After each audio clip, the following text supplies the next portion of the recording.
This is Coastal, and today we're going to be sickling. All right, when you're getting ready to sickle, you're going to have to hook this thing up. Now, if you're by yourself, you're going to have to learn how to do this, so I'm going to show you a few tricks. Today I'm using a new Holland belt-driven sickle. It's an old one, but it's a dandy. You might be wondering why we have it laid down like this. It's so no one will hit the little grass guide on the back. This one hangs down at just about eye level for most kids. So we pull it on down so nobody hits it. For me, this is the hardest part, getting it hooked up, because I'm by myself today. Now when Joe and John are here with me, this is a piece of cake. But I'm gonna have to use a pry bar, big old one. It may take me a little bit, but I will get it on.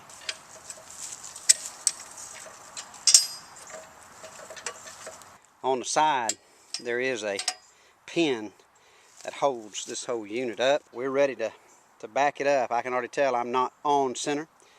I want to get these pieces on those right here. For those that have never hooked up an old sickle before. But if you know a 3-point hitch, that's what we're doing. It's going to be driven by the PTO.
Getting the PTO on is never easy, getting the hookup, but we'll see.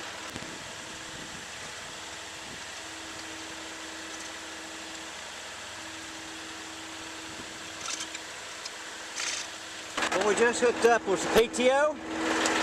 It's got a snap ring on it. When it snaps into place, you know it. It's got grooves in there on that drive. You got to hit those just right.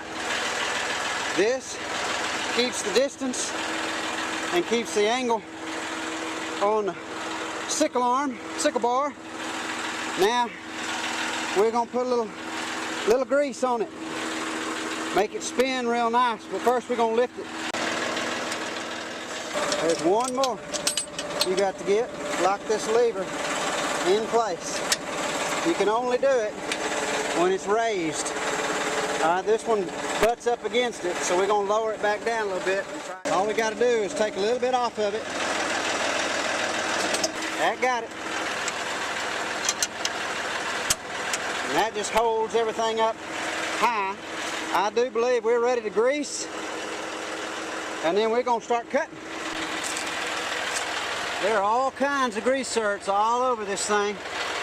I'm going to find them and fill them. Don't cut yourself short on greasing. These bearings, especially in the pivot head on a 451, take a lot of stress. They can get hot. And there's nothing worse than having to do a field repair on bearings when you already need to have grass on the ground. So take the extra 10-15 minutes. Become a grease monkey. Get your hands dirty.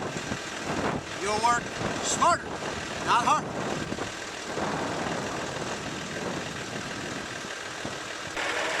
You're going to have to move in all kinds of different directions to get down in and around these different grease zerks.